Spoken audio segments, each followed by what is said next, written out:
Bien, mis hermanos, les voy a rogar que abramos nuestras Biblias en Hebreos 7 y vamos a leer los versículos del 1 al 3. Nuestro tema de esta mañana es Cristo, la persona superior, su sacerdocio es superior al de Aarón y el principio de la fe es superior al de la ley. Y dice así la palabra de Dios, leída en el nombre del Padre, del Hijo y del Espíritu Santo. Porque este Melquisedec, rey de Salem, sacerdote del Dios Altísimo, que salió a recibir a Abraham, que volvía de la derrota de los reyes, y le bendijo, a quienes asimismo dio a Abraham los diezmos de todo, cuyo nombre significa primeramente Rey de Justicia y también Rey de Salem, esto es, Rey de Paz, sin padre, sin madre, sin genealogía, que ni tiene principio de días ni fin de vida, sino hecho semejante al Hijo de Dios, permanece sacerdote para siempre. Padre, te rogamos que tú sazones la palabra en esta mañana, que sea tu poder, tu presencia y tu unción la que se derrame en abundancia en nuestro corazón, y que sea una enseñanza, Señor, maravillosa para nuestro espíritu. Te lo rogamos en el nombre de Jesús. Amén, Señor, y amén. Pero antes de predicar, yo quiero hacer algo. Yo quisiera pedirle a mi hermana Lili que venga. Y a los ancianos de la iglesia vamos a orar por ella para bendecirla.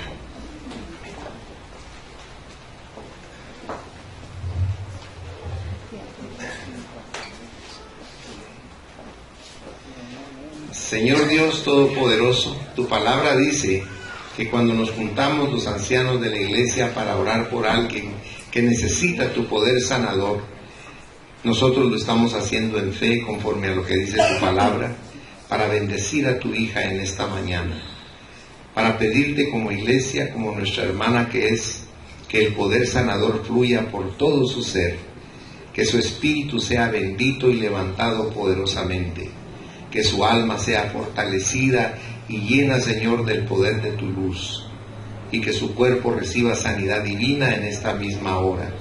Nosotros con amor y reverencia, Señor, te agradecemos el estarla sanando, el estarla bendiciendo, el estarla llenando. Ella hizo un esfuerzo con venir esta mañana para buscar tu rostro, para llenarse de tu palabra, pero tú la quieres llenar de sanidad, la quieres llenar, Señor, de tu unción, la quieres llenar de tu presencia. Por eso en esta mañana te rogamos que al salir de aquí ella vaya gozosa, lleno de la luz, del poder y de toda tu fuerza en su espíritu. Y te rogamos, Padre, que se regocije su alma, Señor, en el intenso e inmenso amor que tú sientes por ella, y nosotros la amamos, la bendecimos y la declaramos sana, y libramos su alma, Señor, de toda opresión, en el poderoso y santo nombre de nuestro Señor Jesucristo. Amén, Señor, y amén. Aleluya. Ay, gloria a Dios.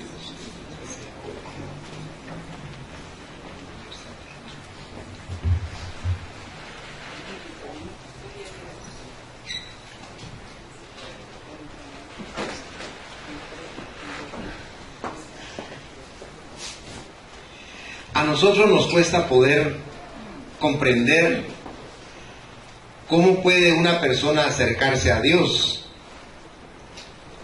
porque nosotros tenemos que comprender que el sacerdote fue instituido por Dios para que fuera un intermediario entre el hombre y Dios, y él constituyó sacerdotes como Aarón, si ustedes se recuerdan, y ahí empieza el sacerdocio levítico judío. Pero ¿cómo puede un hombre acercarse a Dios? Porque esta es la gran interrogante de todos los siglos. ¿Por qué? Porque el hombre es pecaminoso y es imperfecto.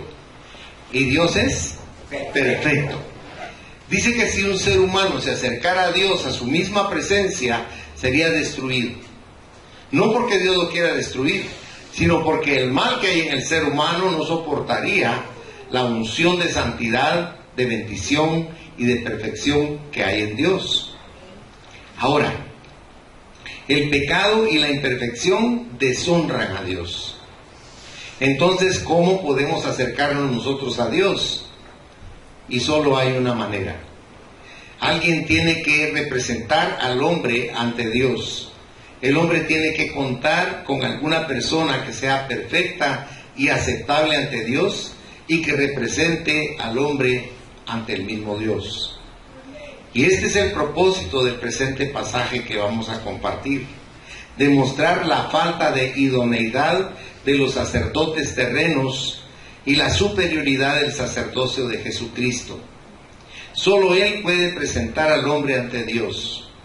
Se puede demostrar esto comparando el sacerdocio de Jesucristo con el sacerdocio levítico judío.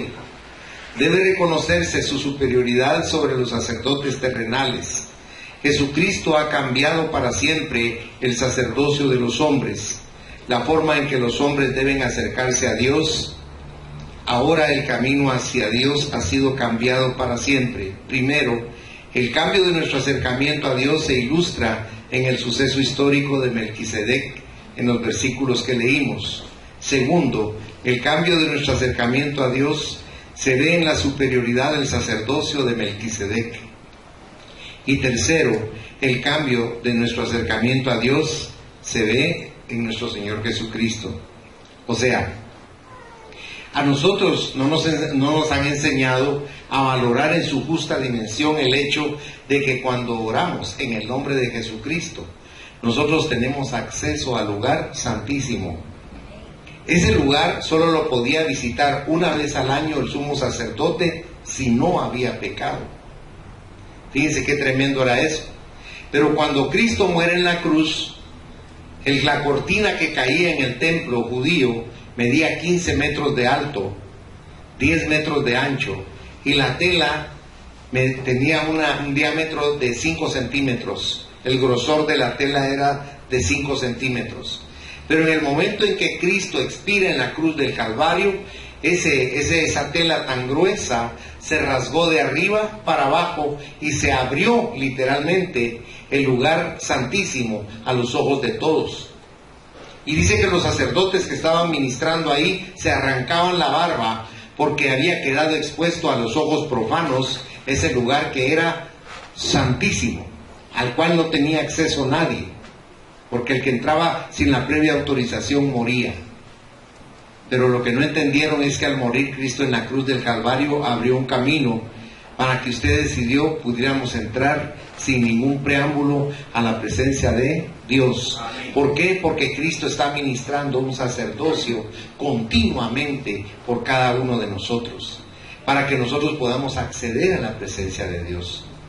Eso es algo que ordinariamente a la gente cristiana no le interesa, pero va a llegar un día cuando estén frente a los ojos de Dios y van a decir: qué maravillosa la obra de Cristo, porque nos abrió ese acceso para poder estar cerca de Él. Si usted ve en su Biblia, en el capítulo 4, dice en el versículo 14 al 16, dice: por tanto, teniendo un gran sumo sacerdote que traspasó los cielos, Jesús, el Hijo de Dios, retengamos nuestra profesión, porque no tenemos un sumo sacerdote que no pueda compadecerse de nuestras debilidades, sino uno que fue tentado en todo según nuestra semejanza, pero sin pecado.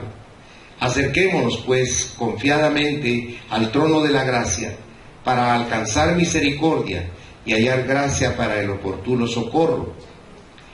Porque todo sumo sacerdote tomado de entre los hombres es constituido a favor de los hombres en lo que a Dios se refiere, para que presente ofrendas y sacrificios por los pecados, para que se muestre paciente con los ignorantes y extraviados, puesto que Él también está rodeado de debilidad, y por causa de ella debe ofrecer por los pecados tanto por sí mismo como también por el pueblo.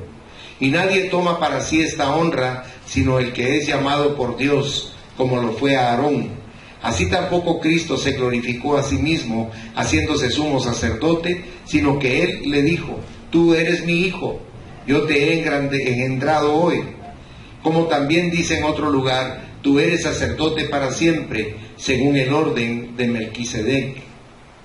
Y Cristo en los días de su carne, ofreciendo ruegos y súplicas con gran clamor y lágrimas al que le podía librar de la muerte, fue oído a causa de su temor reverente, y aunque era hijo por lo que pareció, aprendió la obediencia, y habiendo sido perfeccionado, vino a ser autor de eterna salvación para todos los que le obedecen, y fue declarado por Dios sumo sacerdote según el orden de Melquisedec. Yo quiero que usted en su corazón entienda algo esta mañana, que usted es dichoso porque tiene un gran sumo sacerdote que intercede por usted ante el Padre, aún a veces sin que usted se lo pida, porque Él nos ama de una manera que nosotros no logramos comprender.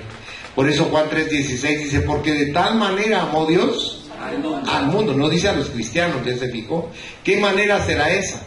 Una manera formidable, una manera en la cual se nos da todo sin pedirnos a nosotros nada a cambio.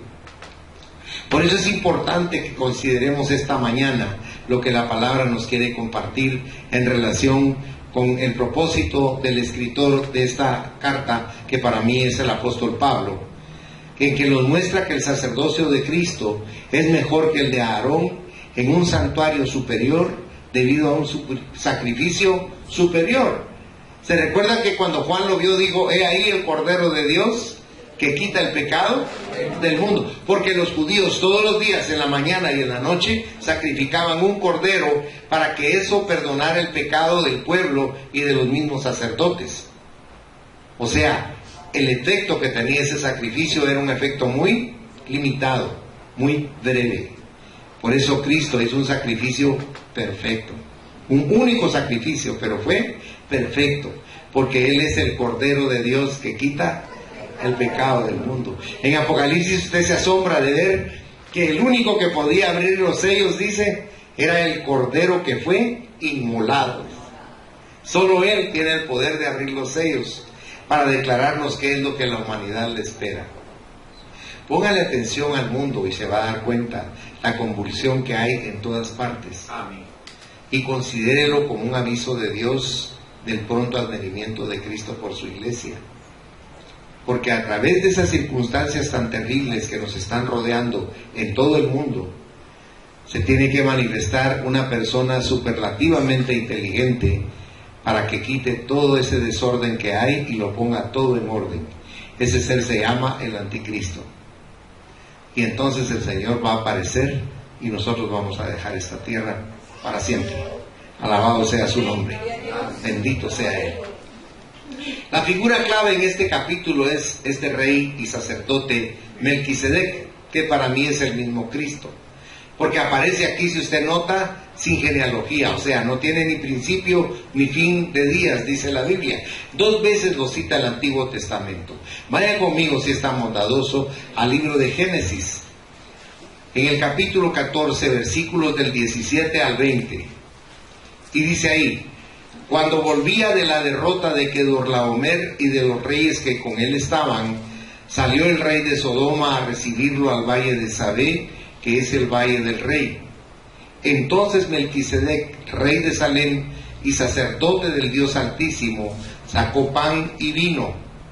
Note los componentes de la Eucaristía, que es en griego, y en español es Santa Cena. Mire cómo refrescó este sumo sacerdote a este varón que venía de pelear, de batallar. Y dice, y le bendijo diciendo, bendito sea Abraham del Dios Altísimo, creador de los cielos y de la tierra, y bendito sea el Dios Altísimo, que entregó tus enemigos en tu mano, y le dio a Abraham los diezmos de todo. Eso tiene un simbolismo muy profundo que vamos a ver durante el tiempo que empleemos para compartir este mensaje. Si usted va ahora conmigo al Salmo 110, versículo 4, ahí dice la palabra, juró Jehová y no se arrepentirá. Tú eres sacerdote para siempre, según el orden de Melquisedec. Mire cómo recalca aquí el hecho de que el sacerdocio de Cristo es eterno, es para siempre. Ahora, el argumento histórico, porque vamos a ver 3 argumentos que Pablo nos presenta en esta porción de la Escritura. Y el primero es el argumento histórico, Melquisedec y Aarón. Vuelva conmigo a Hebreos, si es tan amable, en el capítulo 7.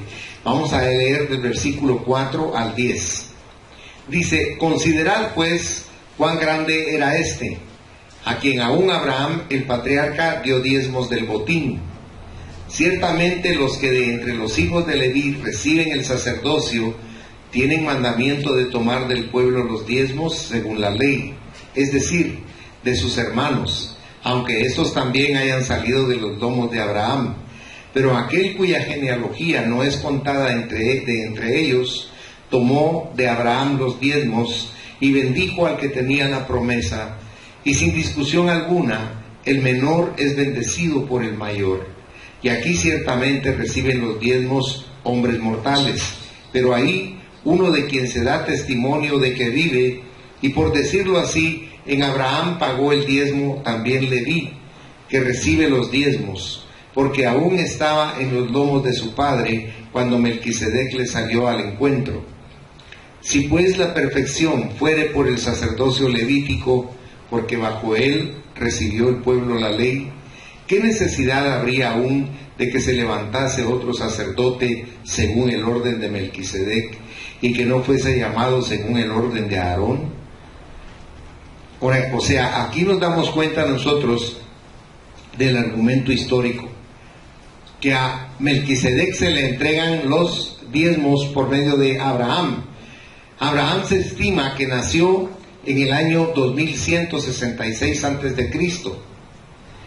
y Leví y su hermano Moisés aparecen posteriormente en el año 1446, más o menos. Aparecen posteriormente, que es cuando se instituye la ley y el diezmo se vuelve eso, una ley. Ahora, son 720 años de diferencia, o sea, 720 años antes, en Abraham se estaban pagando los diezmos de Leví, de quien iba a salir la tribu sacerdotal, a quien todo el pueblo iba a dar los diezmos y las ofrendas. Mire qué formidable lo que Dios estaba haciendo. Estaba preparando un sacerdocio perfecto, para que nosotros no careciéramos de un intercesor que nos amara como Él nos ama. Fíjese que Él dice en la primera carta de Juan, en el capítulo 2, versículo 1, hijitos, dice Él, estas cosas os escribo para que no pequéis. Pero si alguno hubiera pecado, dice, abogado tenemos para con Dios, ¿a quién? A Jesucristo el justo. Y Melquisedec, ¿cómo se le llama? ¿Rey de qué? De justicia. Rey de justicia. O sea, mire la gran similitud que hay entre uno y otro, porque Dios estaba proyectando un mensaje de salvación y de consuelo para cada uno de nosotros, para todos y cada uno de nosotros. Dios quiere que confiemos realmente en lo que Él hace, para que de esa manera tengamos un tipo de vida diferente al que llevamos. Miren, hermanos, nosotros no somos felices, ¿saben por qué? Porque nunca hemos puesto a Dios como una prioridad. Nuestras prioridades son otras, hermanos. Miren cuánta vacía hay. ¿Por qué? Por el puente.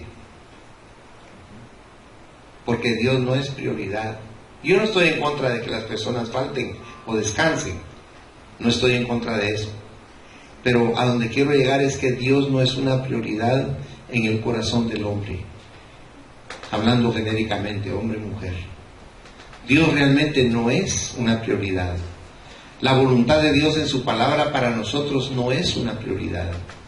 A veces hacemos las cosas religiosamente, pero no tenemos el conocimiento, la conciencia y la convicción de que debemos hacer las cosas porque es algo espiritual que Él nos está demandando.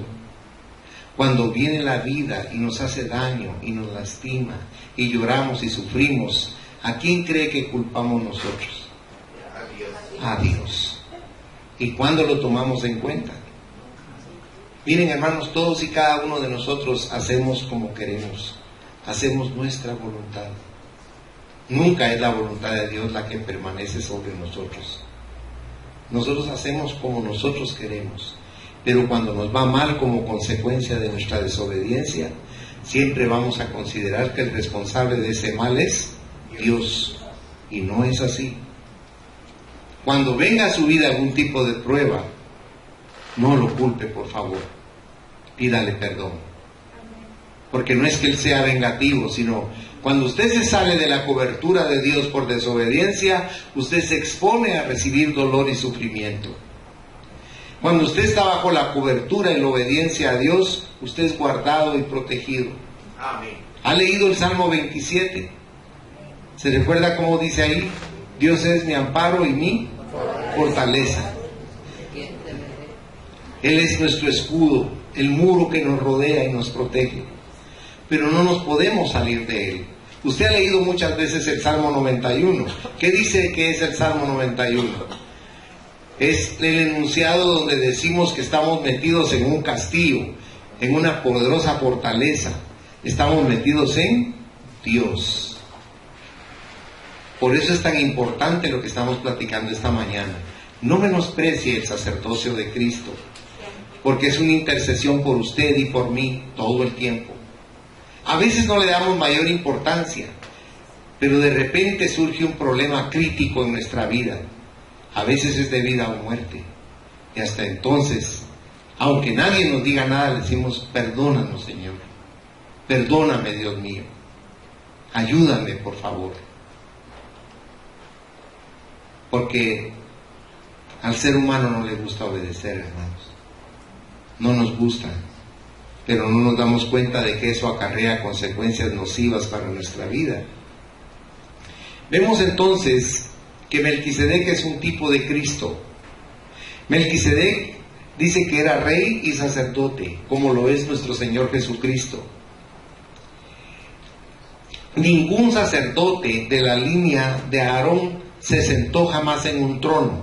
Es más, no se sentaron nunca, porque ni en el templo que ellos hicieron de tela, ni en el templo hecho por Salomón, habían sillas, porque el trabajo de ellos no terminaba nunca.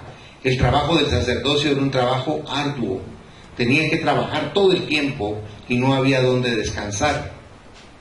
Por eso es interesante ver esto, de que el único sacerdote y rey que se sienta en un trono se llama Jesús de Nazaret. Él es el que sí se puede sentar en un trono. Dice que Melquisedec fue rey de Salem, que significa paz, o sea, Jerusalén, que significa paz, y Jesús es nuestro rey de paz, nuestro príncipe de paz. También Melquisedec significa rey de justicia, y Cristo es el rey justo para nosotros. Si alguien es justo con nosotros es Cristo. Mire, ¿qué nos correspondería a nosotros por nuestra vida de pecado? Morir, amén. ¿Y qué hace Cristo con nosotros? Dice que nos da vida y vida abundante, dice, ¿ves? Mire qué justicia la que Él tiene. Cuando usted lee Romanos 5.1 lo entiende un poco mejor, y en Romanos 5.8 también. Porque Él es un rey justo, perfecto, amoroso. Fíjese que a veces no nos interesa a nosotros Dios, pero usted sabe que Dios, desde que usted abrió los ojos, está con usted en la mañana. Amén. Desde que usted se está bañando, ahí está Él con Él. Cuando usted va caminando, cuando usted ve su automóvil, a donde usted vaya, ahí va con usted. Porque sabe, Dios no puede mentir. Y Él dice: no te dejaré y no te desampararé. Mire qué maravilloso es saber eso. Que Él nunca se quiere separar de nosotros. ¿Con qué propósito? ¿Fiscalizarnos? No. Ayudarnos. Él sabe que necesitamos de Él todo el tiempo. Por eso es formidable contar con alguien tan formidable como nuestro Señor Jesucristo. Todos los demás sacerdotes murieron, pero el Cristo de la gloria está vivo. Eso es algo maravilloso para nosotros, porque Él vive para siempre. El escritor aquí nos explica que Melquisedec es superior a Aarón, porque Aarón en los lomos de Abraham le dio los diezmos a Melquisedec. Y cuando Melquisedec bendijo a Aarón, si usted nota, estaba bendiciendo también a la casa de Leví. O sea, ¿quién es superior? Melquisedec. ¿Quién es menor? Abraham. Porque ahí dice en la porción que leímos que el mayor bendice al menor. O sea, era mucho mayor Melquisedec que Abraham, a pesar de que es un personaje tan especial. El menor fue bendecido por el mayor, dice la palabra. Y este acontecimiento muestra con claridad la inferioridad del sacerdocio de Aarón. El segundo argumento es el doctrinal. Quisiera leerle en Hebreos 7 los versículos del 11 al 25. Y dice: si pues la perfección fuera por el sacerdocio levítico, porque bajo él recibió el pueblo la ley, ¿qué necesidad habría aún de que se levantase otro sacerdote según el orden de Melquisedec, y que no fuese llamado según el orden de Aarón? Porque cambiado el sacerdocio, necesario es que haya también cambio de ley. Y aquel de quien se dice esto es de otra tribu, de la cual nadie sirvió al altar, porque manifiesto es que nuestro Señor vino de la tribu de Judá, de la cual nada habló Moisés tocante al sacerdocio. Y esto es aún más manifiesto si a semejanza de Melquisedec se levanta un sacerdote distinto, no constituido conforme a la ley del mandamiento acerca de la descendencia, sino según el poder de una vida indestructible. Pues se da testimonio de él: tú eres sacerdote para siempre según el orden de Melquisedec. Queda pues abrogado el mandamiento anterior a causa de su debilidad e ineficacia, pues nada perfeccionó la ley, y de la introducción de una mejor esperanza, por la cual nos acercamos a Dios. Y esto no fue hecho sin juramento, porque los otros ciertamente sin juramento fueron hechos sacerdotes, pero este, con el juramento del que le dijo: juró el Señor y no se arrepentirá, tú eres sacerdote para siempre, según el orden de Melquisedec. Por tanto, Jesús es hecho fiador de un mejor pacto. Y los otros sacerdotes llegaron a ser muchos, debido a que por la muerte no podían continuar. Mas este, por cuanto permanece para siempre, tiene un sacerdocio inmutable, por lo cual puede también salvar perpetuamente a los que por él se acercan a Dios, note, viviendo siempre para interceder por ellos. Miren qué formidable este argumento doctrinal. Y aquí se usa esa cita que leímos del Salmo 110, versículo 4, como base de que Melquisedec es también superior desde un punto de vista doctrinal, y nos presenta tres hechos. El primero es que Melquisedec reemplazó a Aarón, porque lo que Dios le dice a Cristo en el Salmo 110, verso 4, en realidad ponía a un lado al sacerdocio levítico fundado en Aarón. Es imposible que dos sacerdocios divinos operen lado a lado. El hecho de que Dios estableciera un nuevo orden demuestra que el viejo orden de Aarón era débil e ineficaz. La ley bajo la cual estaba Aarón iba a ser echada a un lado, por consiguiente, el sacerdocio no perfeccionó nada. Los sacrificios que ofrecieron tampoco perfeccionaron nada. Aarón fue hecho sacerdote por un mandamiento carnal, pero las funciones del sacerdocio de Cristo es según el poder de una vida indestructible, porque a diferencia de Aarón, Cristo nunca morirá. Mire, es bien importante que usted entienda esto, porque el sacerdocio humano era limitado, limitante y morían. Pero Cristo es un sacerdote permanente, de día y de noche, en cualquier hemisferio de la tierra. Porque ahorita en el otro lado de la tierra es de noche y aquí es de día. Pero Cristo, ¿será que está durmiendo en el otro lado? No. Él está atento a la gente que está sufriendo, padeciendo o necesitando en la otra parte del mundo, así como está atento a lo que nosotros estamos haciendo ahora mismo. Fíjense que cuando usted viene a la iglesia y deja que su espíritu fluya, usted comienza a comprender muchas cosas que ordinariamente no las entendería. Porque Dios quiere que comprendamos en nuestro espíritu el propósito de su palabra.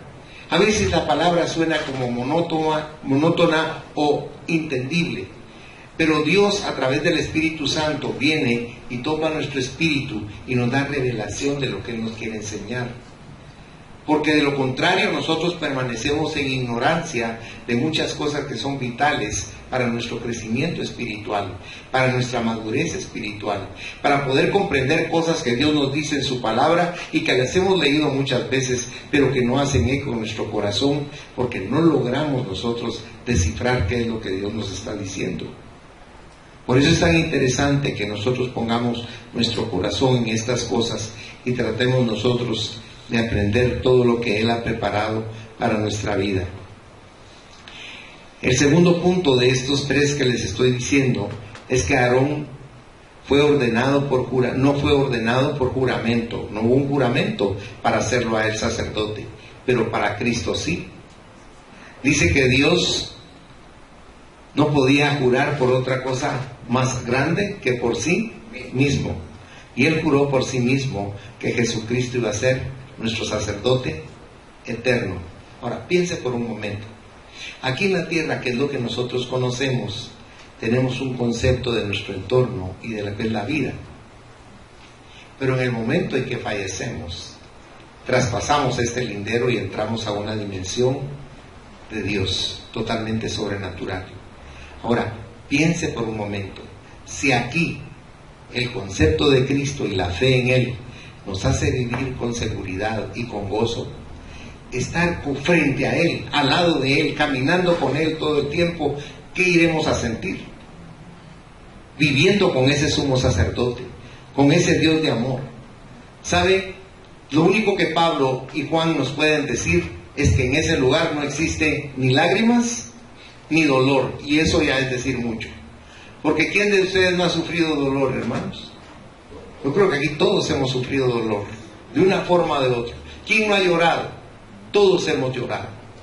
Pero cuando el Señor dice que no va a haber dolor, ni lágrimas, ni lamento, es porque vamos a estar en un lugar que es superlativo.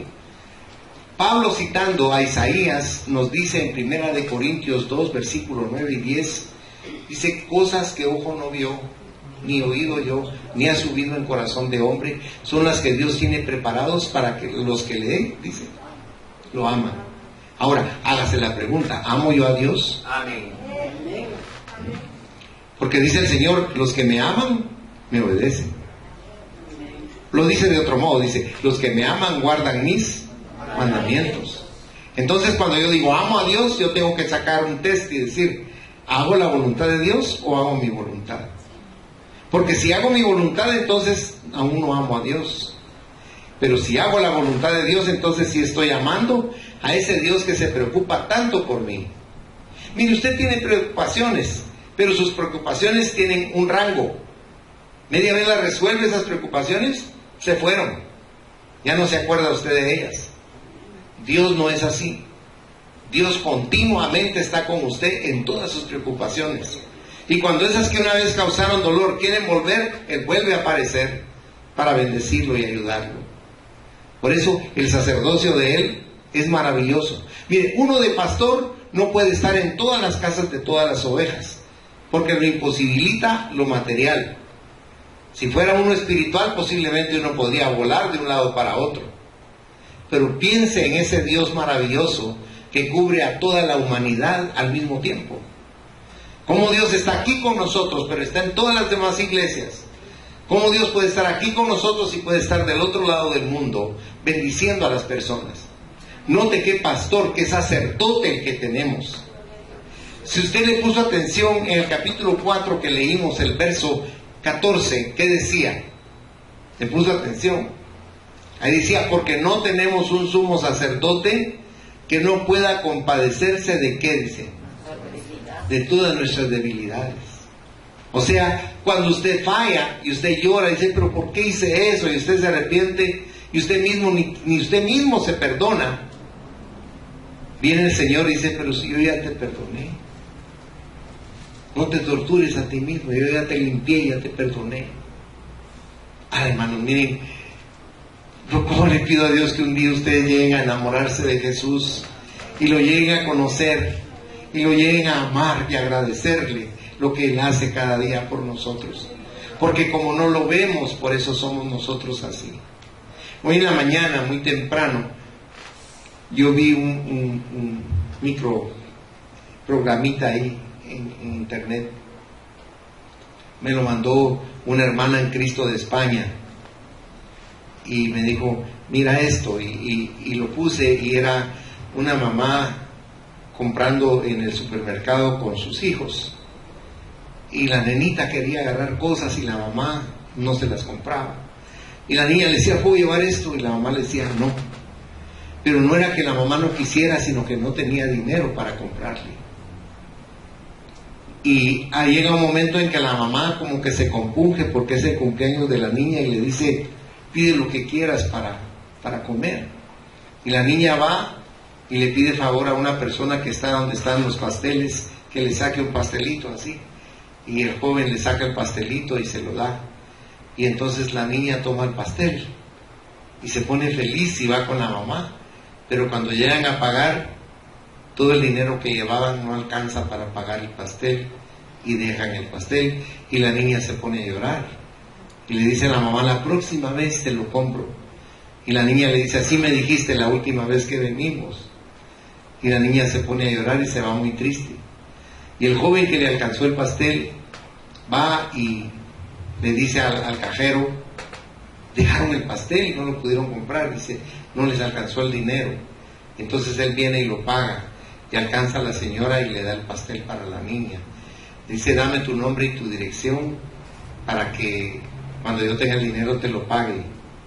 Y le dice, no, cuando yo era niño me pasó exactamente lo mismo de la niña, y un hombre llegó y me regaló el pastel a mí y me hizo inmensamente feliz porque era mi cumpleaños. Y entonces hoy yo estoy devolviendo ese favor, dice él. No, le dice, pero le da un papel y un lápiz, anótame tu nombre y tu dirección porque te voy a pagar yo eso cuando tenga el dinero. Entonces él toma y escribe en el papelito y se lo da. Y cuando llegan a su casa, el abuelito de la niña está en una silla de ruedas. Y llegan y le cuentan felices y dicen, pónganle las velitas y van a celebrar con el pastel. Entonces le cuenta el muchachito y le dice, un hombre le dijo que nos daba el pastel porque cuando era niño, otra persona que llegó le dio el pastel y nos dio su nombre y su dirección en este papelito. Y en el papelito no estaba el nombre y la dirección, sino era una sentencia como diciendo, lo que yo te estoy haciendo ahorita, hazlo tú cuando puedas a otra persona. Entonces el abuelo se conmueve porque el que le había dado el pastel al niño era el abuelo. Entonces, fíjense cómo es la vida, ¿verdad? Que no miente Dios cuando dice que la vida es una siembra. Cuando sembramos lo que nosotros sembramos, lo recogemos. Yo estoy poniendo ese ejemplo por una razón. Siempre en Dios. Y entiéndame, no le estoy hablando de dinero, hermano. No le estoy hablando que eche dinero, por favor. No, eso no. Dios es santísimo. Siempre en Dios. ¿Cómo? Ámelo, obedézcalo, búsquelo, hable con Él todo el tiempo. Porque sabe que es lo triste, que cada instante de su vida Dios lo está esperando para que usted le dirija unas palabras, como migajas. Y Él se deleita con las pocas palabras que usted le da. Él es feliz cuando usted se acerca a Él y le habla, aunque sea para pedirle. Pero Él es feliz que usted lo considere alguien importante, alguien a quien acercarse con confianza. Por eso le reitero, su vida tiene que tener una prioridad, y esa prioridad se llama Jesús de Nazaret. A Él nos debemos. Él es lo más grande para nosotros. Aarón y sus sucesores murieron todos, pero Cristo está vivo. Porque la ley era santa y era buena, pero estaba limitada por la fragilidad de la carne. Aarón, sus hijos y sus descendientes murieron. El sacerdocio era tan bueno como el hombre, y el hombre no duraba para siempre. Los sacrificios de animales tenían que repetirse y ofrecerse solo por un perdón temporal.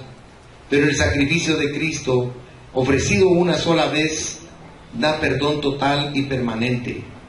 Bajo el nuevo pacto, el sacerdocio levítico fue anulado en favor de la función de Cristo como sumo sacerdote.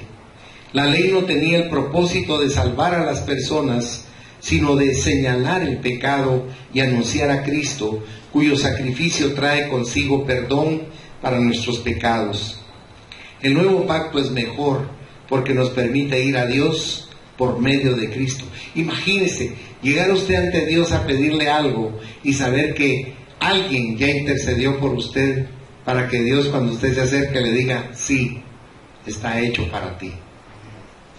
¿Se recuerda cómo dice Él? Para que todo lo que pidáis al Padre en mi nombre, Él os lo dé. Ahora, pregúntese, porque ese es un absoluto. ¿Qué habrá que usted no le pueda pedir al Padre en el nombre de Jesús? ¿Habrá algo que no le podamos pedir a Dios, hermanos?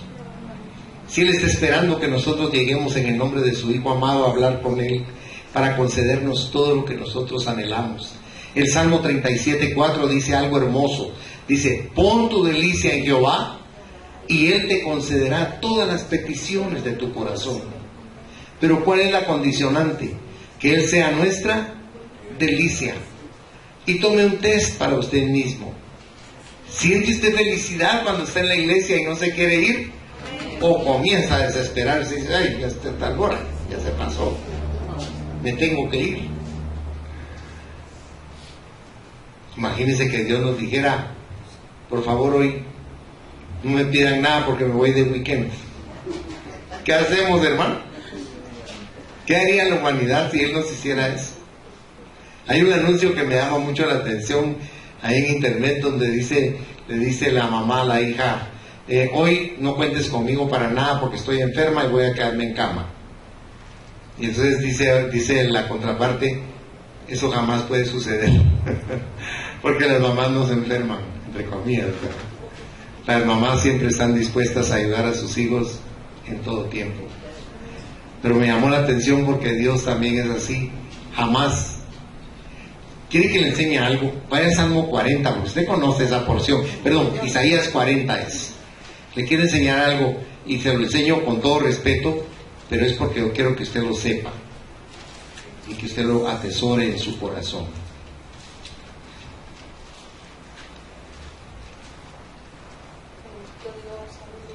Alabado sea Jesús.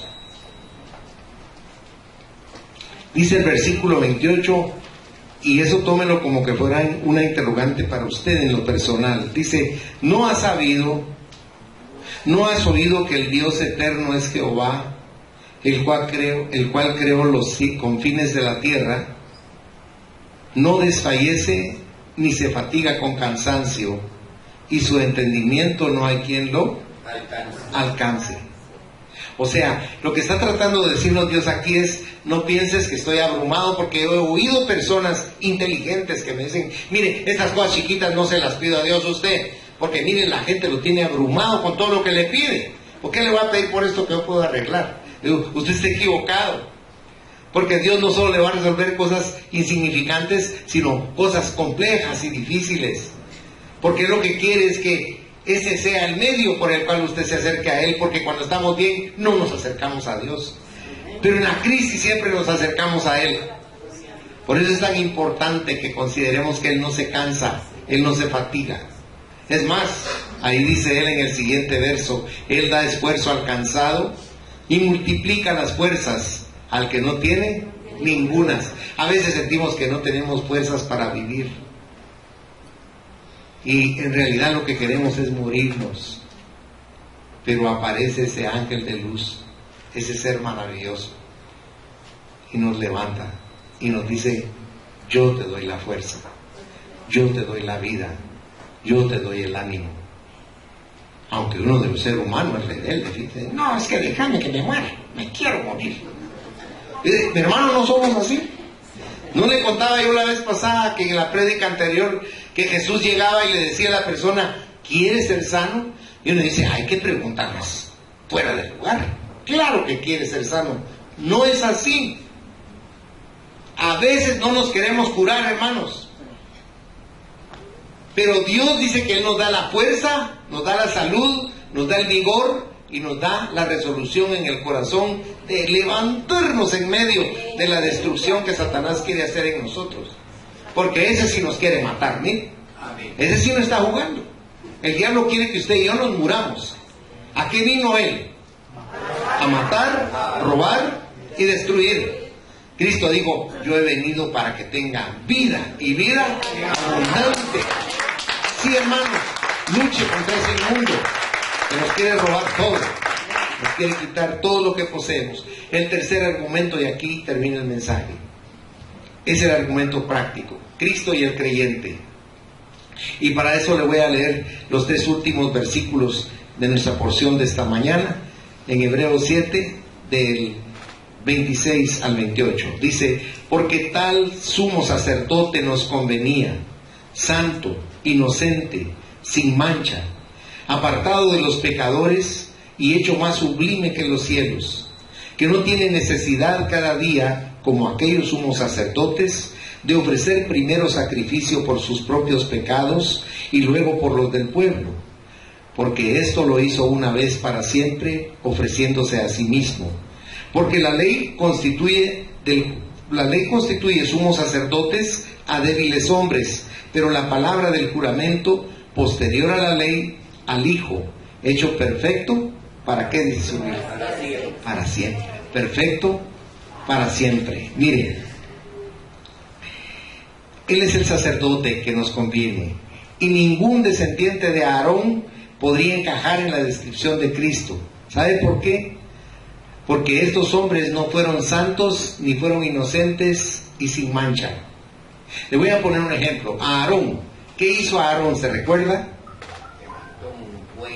Exactamente. Él fundió un buey apis para que ellos que venían de Egipto lo adoraran. Y él les dijo, ese es su Dios. Y le hicieron fiesta y lo cargaron y lo adoraron. Y acababa Dios de darles el mandamiento. O sea que el mismo sumo sacerdote que Dios había constituido para él, se volvió el sacerdote de Satanás y llevó al pueblo a la idolatría. Los hijos de Elí, ¿se recuerda? Violaban a las mujeres dentro del mismo templo, le quitaban las ofrendas de carne a las personas y se las comían ellos. Los hijos de Samuel, ¿se recuerdan? Entonces, cuando nosotros notamos el sacerdocio de Cristo, sí nos conviene, porque Él no tiene ninguna de esas cosas de las cuales adolece todo ser humano. Él es más santo que ningún hombre, es más santo de cualquier sacerdote que pudiera venir a nuestra mente, porque ministra en un tabernáculo que es superior. ¿Dónde ministra el Señor? En el tabernáculo del cielo, en el templo del cielo.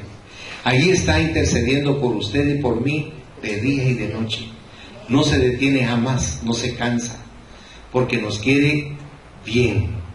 Quiere que nosotros salgamos adelante en medio de las pruebas y las tribulaciones. Por eso esa esperanza, dice Pablo, que no nos avergüenza, porque sabemos en quién hemos confiado. Cierre sus ojos, por favor. Amado Padre Celestial, te agradecemos por darnos un sumo sacerdote eterno, un sumo sacerdote perfecto que nos conviene. Es fácil ver entonces que el origen de Melquisedec es superior al de Aarón. Así ningún hombre jamás podría calificar para ser sumo sacerdote, sino solo Jesucristo. No hay necesidad de buscar más allá de Cristo. Él es todo lo que necesitamos, hermanos. Y si tú en esta mañana estás necesitando algo del Señor, yo quiero rogarte que vengas aquí al frente, porque juntos le vamos a pedir al Señor que Él te conceda lo que tú estás anhelando, lo que tú estás pidiendo, sea lo que sea, necesidad espiritual, necesidad moral o necesidad material. El Señor quiere bendecirte en esta mañana. Si hay enfermedad en tu cuerpo, si hay decaimiento en tu espíritu, si hay sinsabor en tu corazón, ven, porque el Señor esta mañana quiere bendecirte, quiere curarte, quiere sanarte, quiere hacer un trabajo de sumo sacerdote. Padre eterno, tú que estás aquí, aunque no te podemos ver ni sentir, pero tu palabra así lo confirma. A ti te estamos invocando en esta mañana. Yo, como tu sirviente, Señor, te invoco en el nombre poderoso de nuestro Señor Jesucristo, para que a través del poder de tu omnisciencia, Señor, tú bendigas la necesidad de cada uno de tus hijos y de tus hijas en este lugar. Cada uno de ellos tiene una necesidad específica, y yo te ruego que conforme al poder de tu gracia, favor y misericordia, abras las ventanas de los cielos y derrame sobre ellos la respuesta, el favor, la petición, la necesidad que ellos necesitan cubrir. Concédelo esta mañana, Señor, porque tú me revelaste que tú los quieres bendecir, que tú les quieres dar la respuesta que están anhelando en su interior, en su corazón. Por favor, bendícelos, Señor. Bendícelos ahora mismo. Derrama sobre ellos tu unción de poder, de sanidad, de respuesta, de bendición. Te pido, Padre Celestial, que el Espíritu Santo se manifieste en cada uno de sus corazones, que la llenura tuya colme la vida y el corazón de cada uno de ellos. Señor, ellos están aquí creyendo en su corazón, por eso se levantaron y vinieron a ti. Honra la fe de ellos, Señor. Concédeles lo que te están pidiendo en esta mañana, y que la semana entrante nos puedan dar testimonio de que tú obraste en favor de ellos, porque tuyo es el poder, tuya es la gloria, tuya la alabanza, tuya la adoración, tuya la victoria. A ti, Señor, te damos toda honra, todo loor, todo honor, porque tú eres bueno y porque para siempre es tu misericordia.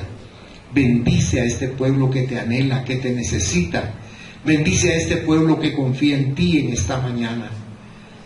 Y vuélvete a nosotros, Señor, y derrama sobre nosotros esa unción divina de poder, de manifestación de amor, de complacencia para tus hijos y para tus hijas. Y quita de ellos, Señor, todo estorbo de su camino. Quita todo lo que esté atormentando sus corazones y ponles el bálsamo poderoso de tu palabra, de tu amor y de tu misericordia. Y que al salir de aquí ellos sientan esa seguridad en su interior de saber que tú los amas y que estás obrando sobre ellos ahora mismo. Y que estás haciendo milagros, prodigios, señales y maravillas para cada uno de ellos en lo personal, y que de manera pormenorizada tú estás obrando para bendecirlos, Padre. Yo los bendigo con todo mi corazón, en el nombre del Padre, del Hijo y del Espíritu Santo, y te agradezco la respuesta en el nombre de Jesús. Amén, Señor. Amén. Antes de volver a su lugar, abrace a alguien, por favor, se lo suplico.